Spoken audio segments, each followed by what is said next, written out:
Hello everyone, welcome to VNS academy. और आज हम लोग जा रहे हैं रिवीजन करने करंट इलेक्ट्रिसिटी का। तो आओ देखते हैं करंट इलेक्ट्रिसिटी, और फटाफट फटाफट सिर्फ और सिर्फ फार्मूला का रिवीजन करेंगे क्योंकि सिर्फ 20 डेज लेफ्ट है। तो आओ, और जितने भी मैंने फार्मूले लिखवाए हैं सारे फार्मूले इंपॉर्टेंट है, और इन सबको नोट करते हुए चलना जैसे जैसे मैं बताता चलूंगा। तो यहाँ से सबसे पहला इंपॉर्टेंट फार्मूला है, वो है I is equal to D Q by D T. क्या है? करंट। करंट क्या डिफाइन होता है? Rate of change of charge. Okay.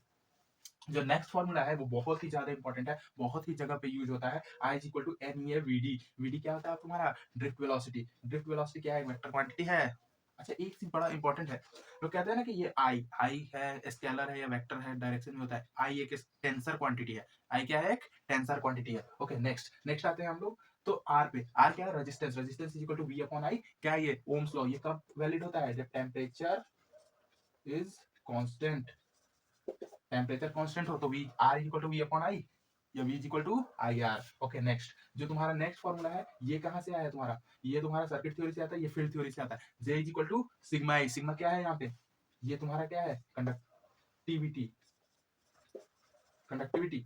ठीक है, तो सिग्मा क्या है तुम्हारा? कंडक्टिविटी।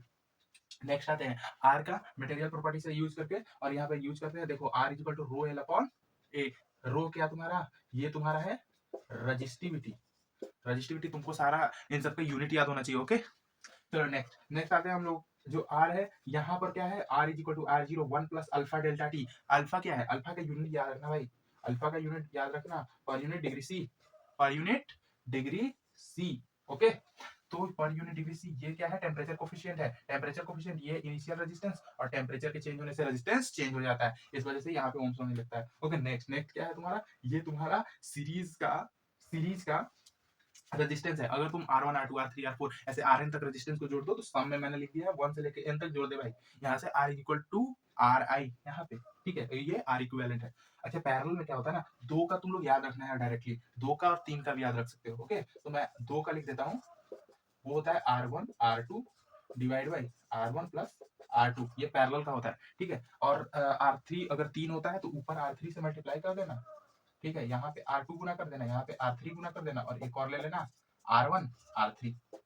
ओके, तो ये तीन का हो गया। इसके पहले मैंने दो का लिखा था। चल ठीक है भाई, नेक्स्ट आते हैं। नेक्स्ट क्या है? तेरा पैरेलल रेजिस्टेंस है, तो अगर एन रेजिस्टेंस जुड़ा हुआ है तेरा, तो वो फिर इतना हो जाएगा, summation of I is equal to 1 से लेकर के n तक 1 अपॉन आर आई। चल नेक्स्ट भाई, नेक्स्ट क्या है? पोटेंशियल। पोटेंशियल भाई फर्स्ट फर्स्ट यूनिट याद करो। फर्स्ट यूनिट याद करो, D W upon D Q. D W upon D Q, वही तो पोटेंशियल होता है। तो वो पोटेंशियल और ईएमएफ कुछ नहीं होता है। देखो, अगर तुम्हारे पास समथिंग रेजिस्टेंस तो होगा ना हर एक बैटरी का, हर एक ईएमएफ जो भी तुम डालो या फिर बैटरी डालो, सेल डालो, हर एक का रेजिस्टेंस होगा। तो इस वजह से जो ईएमएफ होता है ना, वो आइडियल कंडीशन में होता है, और वही D upon D W upon D Q define होता है। अब देखो भाई, potential difference of any terminal. अब डिपेंडिंग अपॉन करंट का डायरेक्शन, ये जो है चेंज होते रहता है। तो E is equal to E minus I R, अगर तुम्हारा करंट पॉजिटिव डायरेक्शन से निकल रहा होगा, और निगेटिव डायरेक्शन से निकल रहा होगा तो V equal to E plus I R. कहां से आता है भाई? ये बता दो, कोई कमेंट कर देना कहां से आता है, कहां से आता है ये कमेंट कर देना। ठीक है, ये तुम्हारा आता है केवीएल से। चलो नेक्स्ट नेक्स्ट क्या है तुम्हारा? Metre bridge. मीटर ब्रिज के अंदर देखो, मीटर ब्रिज क्या है? मीटर ब्रिज क्या है? 1 मीटर का तार लिए लंबा सा। कितना? 1 मीटर का। 1 मीटर पे कहीं पे भी हमको रेजिस्टेंस चेक करना है, तो वहां से हम लोग R1 का वैल्यू दिखा सकते हैं। तो यहाँ पे की डालो, और यहाँ पे बैटरी कनेक्टेड है, और तुम आराम से इतना दूर का रेजिस्टेंस कैलकुलेट कर सकते हो, क्योंकि V इज इक्वल टू, एक बार कमेंट कर देना, आई आर। ठीक, तो ये है तुम्हारा मीटर ब्रिज। नेक्स्ट आते हैं पोटेंशियोमीटर। इसी का एक्सटेंशन है पोटेंशियोमीटर। इंस्ट्रूमेंट में बना दिया तो पोटेंशियोमीटर, ऐसे नहीं बनाया तो मीटर ब्रिज। तो पोटेंशियोमीटर में क्या होता है ना, तुम्हारा ये जो स्मॉल ई एक अलग से बैटरी जोड़ते हैं, और इस पर देखते हैं कि कहाँ पर हमारा जो करंट का वैल्यू है वो जीरो होता है। तो वो हमारा जो ये स्मॉल ई है, इसका हम लोग निकालते हैं कि कितना वोल्ट का ये बैटरी है। तो जहां पर जीरो आ जाएगा वही उसका वोल्टेज है। तो E is equal to E L upon L zero. L upon L zero. L zero क्या है? तुम्हारा पूरा जो ये पोटेंशियोमीटर का लेंथ है वो एल जीरो है। तुम्हारा जो जिस जगह पे जाके वो पॉइंट पे रुक गया है वो L1 है, और ये जो रेजिस्टेंस है, ये छोटा वाला इसका रेजिस्टेंस, ये तुम्हारा R is equal to L1 minus L2 upon L2 के बराबर होता है। तो इसके बाद हम लोग नेक्स्ट क्या कौन सा टॉपिक करेंगे? करंट इलेक्ट्रिसिटी का, जो वोल्ट मीटर और एमीटर वाला। तो अब हम लोग समझने जा रहे हैं क्या? गैल्वेनोमीटर एंड गैल्वेनोमीटर के अंदर एमीटर और वोल्ट मीटर। गैल्वेनोमीटर का दो एक्सटेंशन होता है, एक तुम्हारा एमीटर होता है और एक तुम्हारा वोल्ट मीटर होता है। क्यों एक्सटेंशन करना है भाई तुमको? देखो जो पीएमएमसी इंस्ट्रूमेंट होते हैं ना,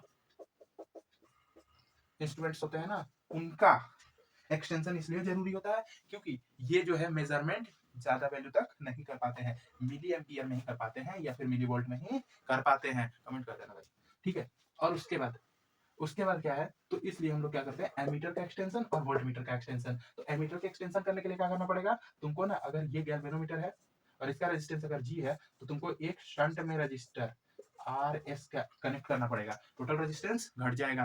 अगर पैरेलल में तुम कनेक्ट कर दिए एक बड़ा सा रजिस्टर, तो टोटल रेजिस्टेंस इस छोटे वाले से भी कम हो जाएगा। अब करंट ज्यादा जाएगा तो तुम्हारा ज्यादा करंट का मेजरमेंट हो जाएगा। खत्म बात है। इतना सिंपल सा कॉन्सेप्ट है ना। अच्छा ठीक है, नेक्स्ट आते हैं वोल्ट मीटर। अब वोल्ट मीटर को किस चीज में कनेक्ट करते हो तुम? पैरेलल में। इसको सीरीज में करते हो ना, इसको सीरीज में करते हो। इसमें क्या करते हो, पैरेलल में करते हो, ठीक है। पैरेलल में अगर तुम करते हो तो फिर तुम क्या करो कि इसके ना सीरीज में एक बड़ा सा रजिस्टर जोड़ दो, और ये वोल्ट मीटर, ये तुम्हारा गैल्वेनोमीटर है, और उसके बाद ये तुम्हारा मेन रेजिस्टेंस, ठीक। अब देखो यहां से क्या होगा ना, करंट जो जाएगा वो इधर हाई रेजिस्टेंस लगा के रखे हो। अब हाई रेजिस्टेंस की तरफ तो करंट जाएगा नहीं, मूव करेगा करंट किधर से, लो रेजिस्टेंस की तरफ से। अगर लो रेजिस्टेंस की तरफ से मूव करेगा तो यहाँ ज्यादा वोल्टेज भी अगर ड्रॉप होता है, ज्यादा वोल्टेज भी अगर ड्रॉप होता है तो वो तुम्हारा ये मेजर कर लेगा। ज्यादा वोल्टेज भी होता है तो ये तुम्हारा मेजर कर लेगा। चलो भाई, कमेंट में दिल बन जाना चाहिए। तो आज के लिए इतना ही, और मिलते हैं फिर नेक्स्ट लेक्चर में। तब तक इस वीडियो को लाइक कर देना, चैनल को सब्सक्राइब कर देना। Thank you.